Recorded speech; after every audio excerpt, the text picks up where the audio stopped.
Since starting as a cadet radio journalist in Coffs Harbour many years ago, I've developed an enviable list of contacts and an understanding of local news few today can equal.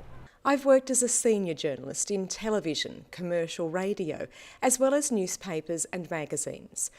As an experienced local journalist, I can also tell listeners and viewers about promises politicians have kept and those they hope we have forgotten.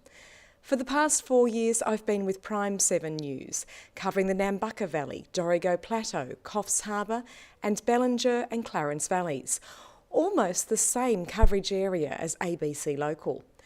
In this job, I have produced graphic cheat sheets on how journalists can use video editing software to edit basic stories, previously something only done by camera operators.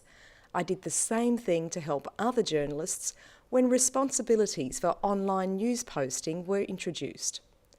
To ensure stories can travel to other news bureaus, I always look for the broader regional context in stories and obtain stats for other North Coast locations or interview sports teams from other regions. To ensure important local news isn't missed, I introduced a diarising system for each of the local council meetings. I am passionate about the story and breaking news first. I often spend my weekends and days off filming events for later broadcast. As a community activist, I achieved a goal of securing permanent funding for antenatal care services for Coffs Harbour Hospital, and I was also part of a ministerial team rolling this out to more than 40 regional locations across the state. Today, I am still committed to the local community. I've coached kids sport for 13 years and last year had a crazy brave season playing rugby union sevens in a new competition. I've run sports clubs and P&Cs and volunteered at all kinds of events. I'm the whole package.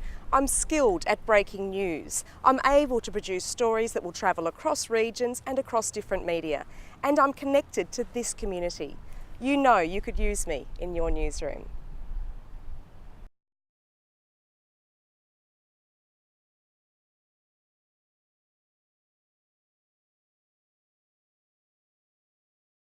Good evening. Overnight showers ended just in time for the dawn service in Coffs Harbour this morning. The city service is the largest dawn gathering on the North Coast, and today was no exception. Huge crowds showed their respect for the veterans and for those still serving.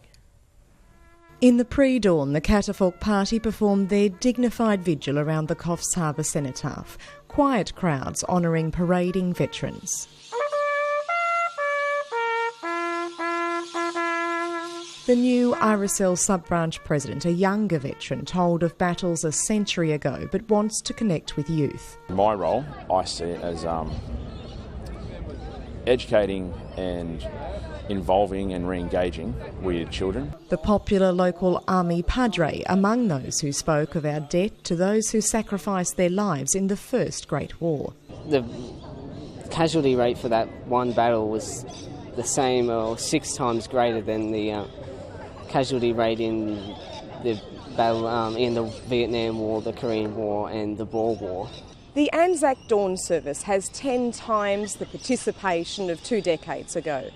Some theologists describe this as the human need for religious meaning at the same time as a decline in the participation in formal religion. I agree that there is a rise in people's attention to what has happened to give us the wonderful peace and freedom that we have in Australia. And I think they've suddenly realised that we are at peace. There's about 20 wars going on, or 20 big skirmishes going on in the world. To the sound of bagpipes, many laid wreaths and flowers. While the sky lightened, all stood in solemn reflection to the sound of the reveille and the song of birds leaving their roosts above. It's just a special time to honour all the men and women and those men who were the heroes in my life for what they did, the sacrifices they made. We've had 10 drownings already this summer and we don't want any more. But the swim between the flags message is not enough, as too many of us are just not there. 4% of beaches around Australia are patrolled. Realistically, we know people are going to go to unpatrolled beaches. There are places to always avoid, like tidal creeks on the outgoing tide. Round headlands, if there's rocky outcrops in the middle of the beach, you'll normally see a rip around those rocky outcrops. And then you've just got other sort of simple things, as I say, those deep gutters. Even seasoned swimmers can miss rips, but there are some signs. White is right, green is mean, and the green water is always dark, deeper water, and that's where your rips are. You also see a rippled surface on the ocean where the current is actually pulling out. You'll see foam and debris coming out of where a rip is, and the other thing is very rarely waves breaking a rip. Anyone swimming away from the flag should go there prepared. We just ask you, if you go to an unpatrolled beach, take a flotation device, a surfboard or a bodyboard, not the inflatable flamingo, and keep it with you at all times.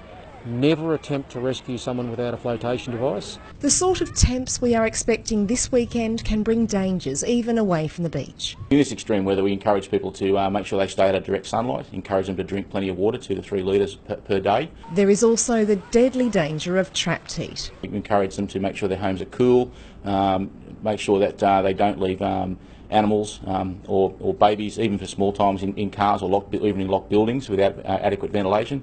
For beachgoers, remember, white is right, green is mean. Claire Simmonds, Prime 7 News. And our reporter Claire Simmonds is in Coffs Harbour. And Claire, it's been a busy few days for lifesavers. Yes, the king tides have created extra problems this week, particularly at creek mouths on the Coffs coast. Here at Coffs Creek, they have rescued 1 person and assisted 2 others. Since lifeguards started parking their rescue vehicle at the mouth of the creek, they noticed people became more cautious. In rescues at Bonville and Boambi Creek, several people were dragged out at once, and there were 2 rescues at Red Rock.